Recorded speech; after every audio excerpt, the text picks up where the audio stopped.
A historic drama could be unfolding in Cuba. Tens of thousands of Cubans took to the street in big and small cities all over the island, protesting the communist regime and demand food and freedom. What is really going on there? CPAC released a straw poll about 2024 presidential candidates. Can you guess the result? What are the takeaways of the CPAC?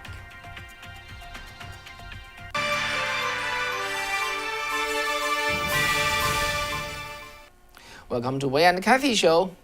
Hello. Good to see you again. Yeah, we thought we will focus a lot on the CPAC because there's still a lot of things to report to you, but, well, something big is happening just under our nose. Basically, on Sunday, a lot of things is just happening, just protests like a wildfire spread over the island of Cuba. And what's going on there, Kathy? Right. So July 11th could be becomes a historic day for Cuba. And the unprecedented large-scale anti-communist government protest just happened all around the country. Thousands of Cubans took to the street to demand an end to the 62-year of the dictatorship of the Communist Party. Dozens of protesters have been arrested. So actually in Cuba, on this island where only Communist Party has been ruled for over 6 decades, protests and demonstrations are not allowed, and usually it will be squashed. It will be crushed by the government. However, this time for Cubans, it seems that the sense of crisis have overcome the fear. So people chanted "Down with the dictatorship, we want freedom," and other slogans against the communist regime. Many angry Cubans demonstrated for the first time in their life. And so such a thing has never happened in the communist Cuba. So what actually prompted Cubans to take to the street? Shortage of food, power, other necessities, and also the medical supplies were under the pandemic, and the people's desire for freedom. These are all the factors. So one woman said in almost all provinces and several cities, people are taking to the street because they are fed up with all the problems and crisis in our lives here. And she said, "I cannot stand it anymore." Another protest complained that we just wanted to protest peacefully and demonstrate for our freedom, but the police beat anyone who dares to protest. The female protester said that this is us, protested for the first time, but this won't be the last time. And some protesters said we are hungry and we have a lot of demands. This is already too much suppression and hunger. Another protester said that they have been silent. They have never said anything, but now it's enough. People can't stand it anymore. The demonstrators took photographs and the videos and posted them online because actually in Cuba, people start to have cell phone only starting in 2018. But with the social network, they feel the support and united. But on the other hand, the police actually suppressed the demonstrators in front of people's eyes. According to the Cuban pro-democracy group called Cuba Decide, at least 57 people were disappeared or arrested since protests erupted on Sunday night. Many of them are prominent critics of the communist regime. It is reported that the police used tear gas, fired shots into the air, and used plastic pipes to beat the demonstrators. Several police cars were overturned and damaged by angry Cubans, and many people were arrested. So the Cuban authorities cut off the internet network on Sunday. According to the report from the from the news website called the Inventario, there were 40 demonstrations scattered across the country on Sunday. Most of the demonstrations were broadcast live on social network. In Cuba, mobile phone and the internet service, as I mentioned before, only started in 2018. And so starting at noon on Sunday, 3G network in most part of the country were cut off. The network was restored in the evening. According to a Twitter post, a young influencer was arrested for 4 hours when he protested peacefully along with his mom and friends. The protest said that another problem, and I think people from mainland China would take a notice of that, is that some policemen were wearing plain clothes and they are mixed among the protesters. So I'm sure you have something to say about that. And in the meanwhile, the Communist Party of Cuba responded to the protest by calling for civil war, urging civilians to violently attack anyone participate in the protests. The president of Cuba, who is also the first secretary of the Cuban Communist Party, Miguel Diaz-Canel, called on the revolutionary to take to the streets in a televised address last Sunday. And he also accused Americans of instigating the protest. Cuban Deputy Foreign Minister Gerardo Paravel declared on Twitter that the Cuban Revolution, we will defend it at all costs. So what's the responses from the United States? The United States warned the Cuban authorities not to use violence against demonstrators protesting against the dictatorship. A number of U.S. politicians lended their support to Cuban protesters. President Biden said that the Cubans were bravely asserting fundamental and universal rights. He said in a statement that we stand with the Cuban people and their clarion call for freedom and relief from the tragic grip of the pandemic and from the decades of repression and economic suffering to which they have been subjected by the Cuban authoritarian regime. So actually, the U.S. have kept an embargo in place against Cuba in some capacity since 1958, expanding it over Fidel Castro when he took power, and certain travel and trade policies toward Cuba were actually eased since during the Obama administration, but President Trump reimposed the restrictions. So it will, something to take a notice is that the Obama administration reconciled with the Cuban government and resumed the relationship in 2015, but President Trump broke this historic reconciliation by once again referred to this communist country as a terrorism-related country and imposed nearly 250 new sanctions on Cuba. These measures created an energy and a fuel crisis, restricted American tourists to this island, and restricted Cuban Americans from sending monies to their relatives in Cuba. Biden actually participated in the reconciliation with Cuba while served as a vice president with Obama. But so far, he has not lifted any sanction, and this, we'll see what would happen. So we just wonder why this is happening in Cuba right now. Is it really, as the president of Cuba, claiming that CIA or U.S. government is behind this protest? First, I don't have first-hand information at this point yet. But if you have asked me to, give my comment, give my guess, I would say no. Two reasons. Because first, the current administration, actually any administration of the U.S. at this time, has the, does not have the motivation to upend the communist rule in Cuba. Okay, it's just not a closely watched agenda. And then with Biden especially so, as you know, when he was the VP, Obama was trying to restore reconcile with the Cuba, and of course he went along. So policy-wise, I don't think our president is having any, having any wish to change the regime over there. The second, the bureaucrats of the CIA or whatever intelligence agencies, I really suspect they would have any motivation to trigger change there too. So there are three reasons, to my observation, why this is happening. First, most important one is called enough is enough.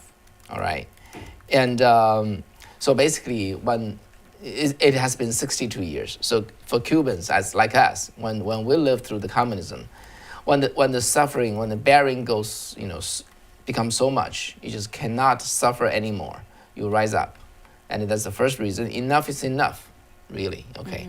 Yeah, and it's interesting to me. The communist government, it looks like they do the same thing. Like for example, in Hong Kong, when the Hong Kong people protest, the first thing the Chinese Communist government declare is that the anti-China force is behind and the US government is behind it. They always do that. Yeah. It's a country with 11 million people, okay, almost like 50% of Taiwan. You think about Taiwan is so prosperous, right? And Cuba, just without the, doing business without trading with the US, it just has to sink in such a state. They can do business with China. They can do business with Russia. They got enough other nations of their likes to do business with. But why the economy has, go into abyss and in such a miserable shape is because of the system. All right, so that's the first thing. Okay, enough is enough. Like I want to quote from the Declaration of Independence, where our founding fathers, wrote this: the prudence, indeed, will dictate the government long established shall not be changed for light and transient causes. And accordingly, all experience hath shown that mankind are more disposed to suffer, while evils are sufferable, than to right themselves by abolishing the forms to which they are accustomed. Same thing here. Okay, I think the founding fathers said it really right. When things are still sufferable, they suffer. Okay, so when the Cubans now rise up, the simple reason is because it's become unsufferable. And the second reason is because of, they somehow they opened up their eyes since 2018, when the mobile phone and the social media start to permeating Cuba. Okay? Yeah. When they found out, we can get connected. So I found, I can find echo around me, which I couldn't find before. So people, open up their eyes and then become more bold. Well, the third reason was the smallest one because the two Castros have retired, right? The first Castro died, and the second Castro retired, and we got this new president, whose name is Diaz-Canel. He may not have as tight a grip of the power yet. So, anyway, but the biggest reason I would say is because they have enough. They had enough. That's why they rise up. Okay, but when we talk about the social media availability, once people have a cell phone and networks in Cuba since 2018, but in China there has been people have been having the cell phone for a long time already. But why this is happening in Cuba but not in China? Yeah, that's a good question. China has way more cell phone and way more in social media. Even without Facebook and Google there, they still have their own social media. Right. Okay, Tencent and TikTok and so on and so forth. Okay, as a matter of fact, in my opinion, all right, Cuba is a classic socialism or classic communist nation. What do you mean by classic? Okay, just the socialism should just appear to be that way. Okay, Cuba is the right common socialist nation. Okay. Yeah, remember that, that there were so many jokes, right, about the Soviet Union where, like, for example, American, flew to Moscow and asking people, so how is your life like? And the citizen of the Moscow said, oh, we live a great life. Every household has an airplane. Has an airplane. Yeah, it has an airplane. But the American was really surprised. Really? You got airplane, every household? And what do you use it for? Well, the Russia said, if there's a supply of bread in Leningrad, we're gonna fly over there and buy the bread. Well, it is a joke, but it also reflects. It's very true, right? Yeah, it's First, true. they boast, right? They try to cheat all the outsiders. We have a great paradise here, communist paradise here. The second, they don't have any bread. So same thing as as a Cuba. Why China has enough bread? Has more than enough bread. Rose to number 2 economy in this world. The reason is because they de-socialize themselves, or they decommunize themselves. Since 1979, after China opened up doors, when Nixon visited China, Mao realized, oh boy, we messed ourselves up, okay? So that's why he talked to Jimmy Carter, and then Nixon and Carter and Reagan and so on and so forth, literally begging that please help us modernize ourselves. We will be your ally against the Soviet Union, and since then, they pretty much on the economy side, they de-socialize themselves.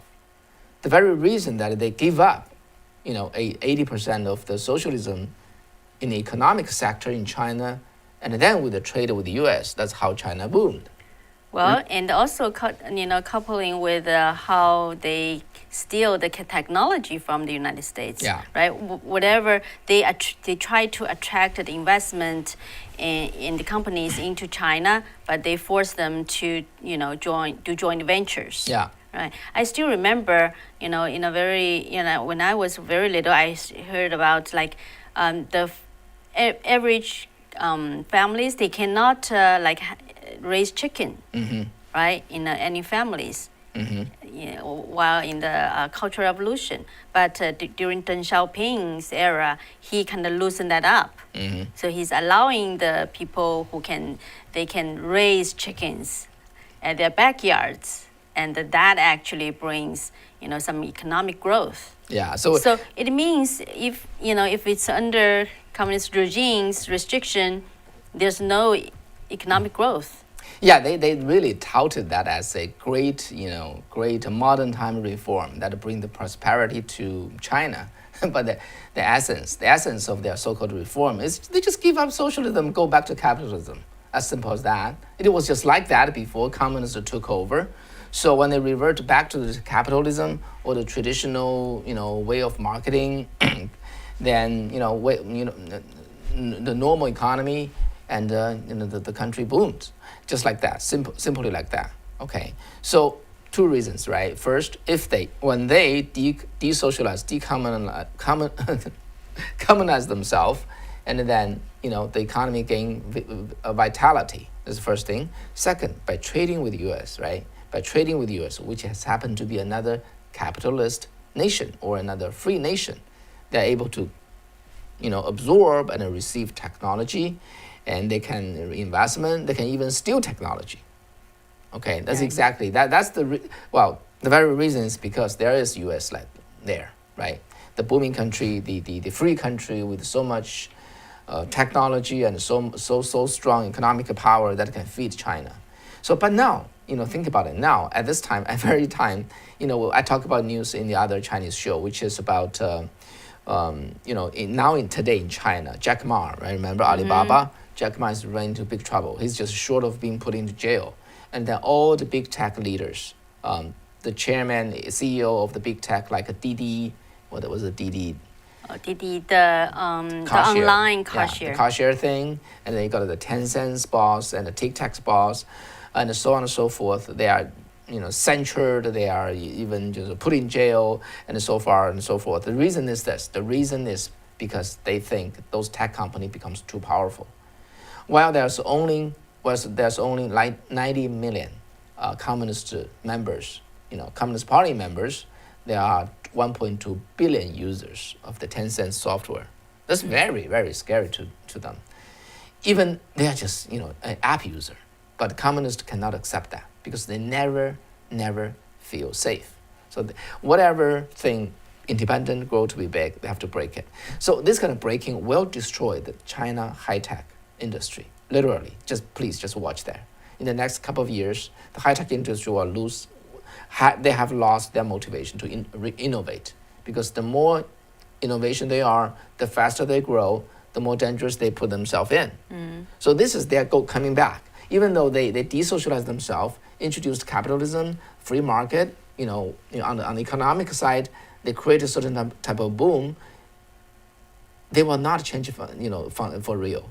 They still worry about the power, so they will suffocate those successful enterprises and then bring China back into into basically economic dismay. It will happen, all right, mayhem. So just stay. I would say let's just watch that, because after this kind of China, censor and punish those free enterprise, so that they can control power.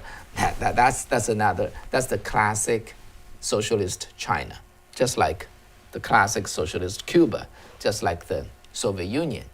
So eventually, socialist nation will always doom themselves.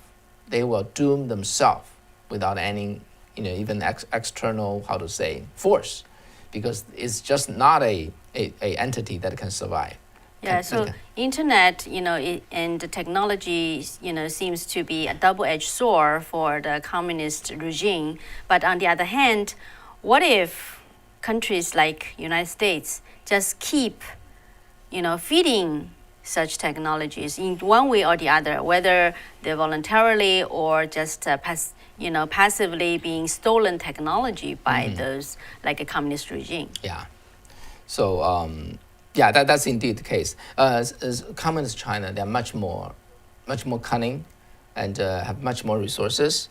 And now they are teaching Cuba how to rescue themselves. One way is just like our viewers Louis said. Louis said, you said it right. Cuba is using Chinese technology to shut down social media. This is a pre-show of what is what's coming to America. Yes, indeed. As far as we know, that Cuba is also using China-produced firewall to to block the traffic, the internet traffic going to the outside world, and then now they are just using their technology. So China is very, very well, CCP is makes themselves ready. If there's any uprising, any major protest, they're gonna shut down the internet and kill the people, then wash clean the blood, and reconnect the internet.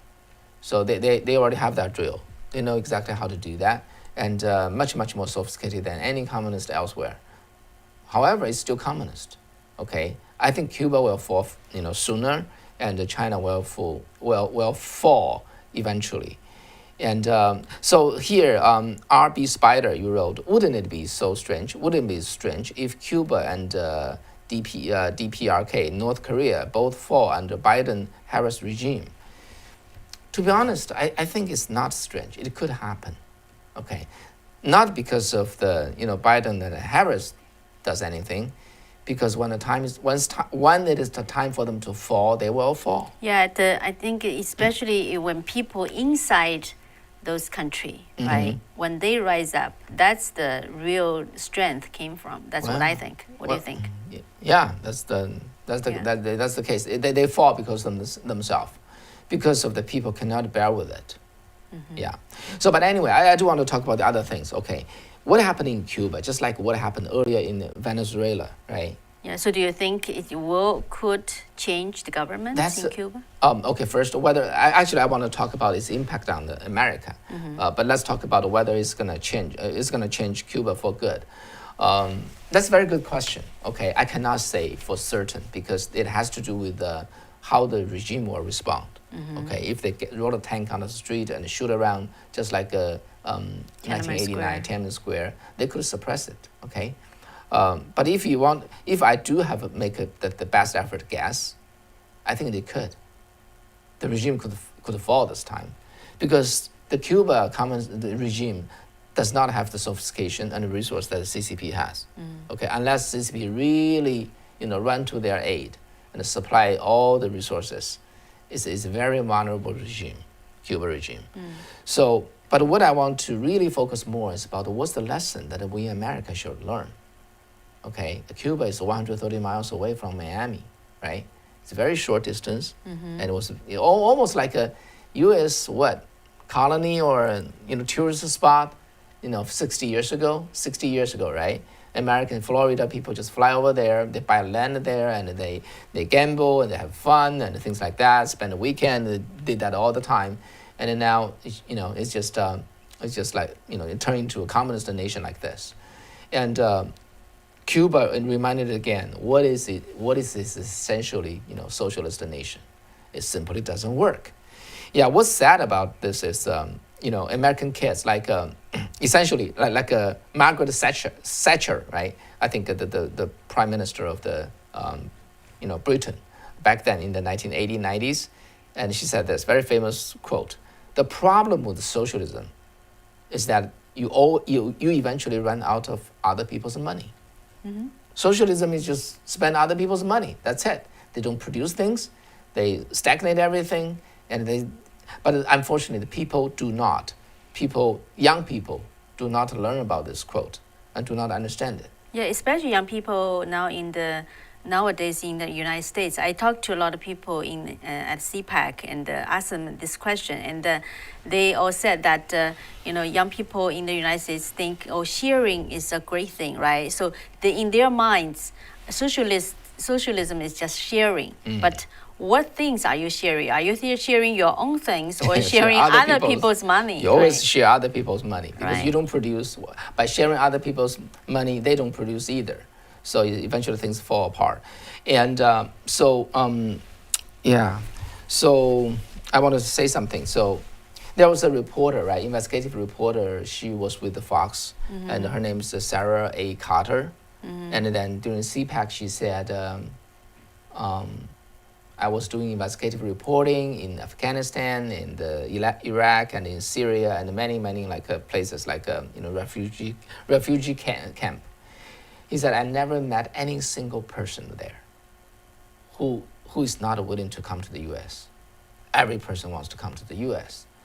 On the other side, most of our young people, they hate this country. So, really, they just, Yeah, remember I interviewed a immigrant from Russia. She's a lawyer in San Mateo County, I think, in California. I interviewed her, and she had the same thing, like same problem with her son. So what she did was actually she brought her son to Cuba for a tour, and after a few days. And after tour, and her son was like, her son changed his mind about socialism. So I think, I should have learned that earlier. We should advocate a tourist program for all American or young American. yeah, but I think the best thing is really for those people. Sometimes some young kids can change easily, but some may not. So what they really have to do is really live in the countries like Cuba or China for 1 or 2 years, not just tour there, just live there, and then ask them what do they think. Yeah. So the victim for Communist Association, I think, right? 共产主义受难者协会 Foundation, yes. They did a survey in 2009. At that time, the survey result, the surveys with the YouGov, the poll, the result really, really surprised me. Okay, shocked me. For kids between 16 and 23, basically high school and college young kids, 40% of them think socialism is a great idea. That was 2 years ago. Last year, that 40% grew to be 49%. Can you believe it? So for now, you can safely assume it's over 50%. So when the radical left, took over our school and then just indoctrinate our kids just for one generation. If they do that long enough, like 20 years, we lost our nation because one entire generation is gone. So, and then when they are gone, so what would happen? It would happen to what is Cuba today, right? So yeah, so basically, I think now there's enough media report about what is happening in Cuba. I've been watching those, including from the report from the mainstream media. As a media professional, okay, I'm also watching for how they interpret the event, because there are two functions for any media. One is report the news. The second is explain the news, okay, or help people understand the news. There's always two parts. Right. If you only do the former, you are not a complete media, all right? And I've been watching how they interpret the news. How do you think? They are not doing it, okay? It's just, Cuba falling apart and things like that. They also report the rhetoric of the regime over there. But the key thing is how Cuba get there, how Venezuela get there, and what America, we should learn from it. This is a news event, right? Through interpretation, the right interpretation, analyzing the news, our young people can learn. Oh boy, what do we assume? It's not really something that really works. They don't do that, right? That's the sad part of it. The humankind has taken this hugely expensive experiment with communism for 100 years. The end result is 100 million people died. And that's why we just forgot about that. Yeah, and that's why more and more people just don't trust those media anymore. Yeah, that's the thing. And so anyway, that's the. It's 32 minutes. Well, time flies so fast. Yeah. So shall we just come? Yeah, the CPAC. Let's quickly do a report. Yeah, on and CPAC. as RB Spider is commenting, we must put an American first president in the White House in 2024. So regarding 2024 presidential candidates, CPAC had a straw poll, which was released at the last day, yesterday, and so the result being that former President Donald Trump and the Florida Governor Ron DeSantis actually led this straw poll. So the exact result is that so for this poll, people were asked to answer two questions: who they would support in 2024 if Trump does not run. That's the first question. So the poll found that 68% chose Florida Governor Ron DeSantis, followed by the former Secretary of State Mike Pompeo at 5% and Donald Trump Jr. at 4%. So the second question is then people were asked who would they support in 2024 if Donald Trump runs. So Trump held a commanding lead with 70% responded that they would vote for him if it was the primaries held on that day, and DeSantis came the second with 21%.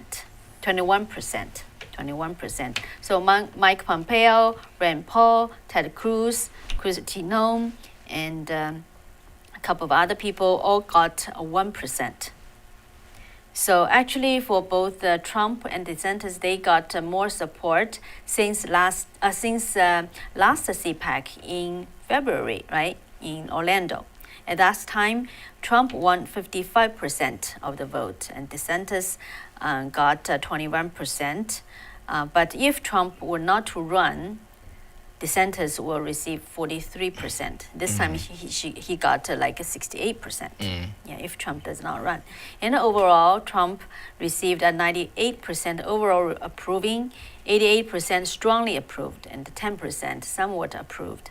And President Joe Biden received a 97% disapproved rate.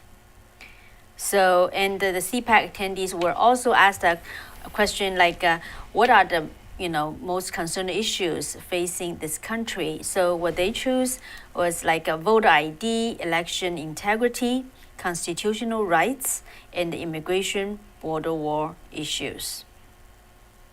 So yeah, this poll was conducted during the CPAC from July 9th to the 11th. And I actually just interviewed a Texas Congressman, Brian Babin, after this, during the last day after President Trump's speech. So he represents District 36, southeast part of Texas. Let's take a listen. I'm elated. There was electricity in the room tonight. I think that this man has got the vision still. He knows that the election had so many irregularities and anomalies. He got 12 million more votes in 20 than he did in 16, and he still lost against a man who never got out of the basement. We have got to make sure elections we know have consequences. We've got to have these states put these laws in place and never have this happen again under the sorry excuse of COVID, because that's exactly what happened. And this country we're down And we're heading in a direction, I think, that have waked up a lot of Americans. We need to have leadership like President Trump again. I'm so proud to be here with him today. I do know he's out working real hard for candidates in the House of Representatives and the U.S. Senate to take back the majority in both of those houses. Right. Okay. Okay. So actually, let me do a test here. If you Google around, President Trump gave a nearly, I think, a 100-minute speech yesterday in Florida. I'm sorry, Dallas, and on the CPAC. Can you find the video? Where can you find the video? If you want to watch it, I'm assuming not everyone were able to watch that on live, right? Right. So can you find it? If you can find it, just type it up here. Yeah. Where can you find it? Where can you find it? And okay, let me just. I won't waste everybody's time. I did my search in the YouTube. I couldn't find it. Yeah, actually, CPAC's their video of President Trump's speech was deleted, was taken off. Yeah, if you don't delete it, you got a community strike. Okay, you got 2 community strike, you are off air. Oh, I saw that. I Hate CCP said Rumble, Odyssey, and Safe Chat. Under our channel, you can still find it. Right, so that's why I want to add it to you. Safe Chat, just go to safechat.com, search for Sound of Hope. You will find it. All the, I think nearly 20 hours of, video are all there. And just familiarize yourself with that website. And we'll be producing more content over there too. And so here, Don Glover said, first time catching you live. Hi, Don. Great you catch us. We know that why many of you cannot catch us live. There's a reason behind it. Yeah, and Eric was asking, where have you guys been? We have been here. Every week. Every week, 3 days. Three times. We never went away, but you cannot find us. Yeah, you couldn't find us, but glad you are here now. So please, maybe you would wanted to, unsubscribe and subscribe again to make sure you can get notification. Yeah, Julia Hen, you said, Son of Hope is daring enough to register a company to organize a tour to Cuba. The greatest suggestion. Would you participate? Yeah, we should organize a tour to Cuba every single week, right? So have them see what's their, what's the nirvana they're looking for, what's the paradise they're looking for, the socialists, everybody share everything. And after, Cuba is where you can see that when you run out of other people's money, where you ended up with. So anyway, but thank you for your suggestion. Yes, we are actually bold enough. We just need a resource to do that. we have no problem pulling that through. Yeah. Okay. Anyway, thank you for watching our show, and please stay with us. Yeah, we will. Sorry, we cannot respond to every comments, but really appreciate everybody's being with us, sharing your thoughts with us. And I know today is the anniversary of a human rights fighter in China. I Hate CCP mentioned that. I think you will see that. But let's keep the true journalism alive, which is so important to defending the freedom. Some personal suggestion at the end of the show. If you go to safechat.com, just search for Sound of Hope, find those videos. I suggest two videos you watch. One is the President Trump's speech. The other one would be Glenn Beck's speech. He did a 30-40 minutes of speech on the second day on a Saturday. Okay. That's right. Well, quite a show, quite a speech. I really like that. Yeah, and also we will share with you more of our on-site interviews. Yeah, we got a lot of interviews. Just stay with our channel. We interviewed a lot of great people who told great stories. We'd love to present that as soon as we can. Well, get busy working. All right, thank you. Thank you, guys. Take care and see you next time. All right, bye-bye. Bye-bye.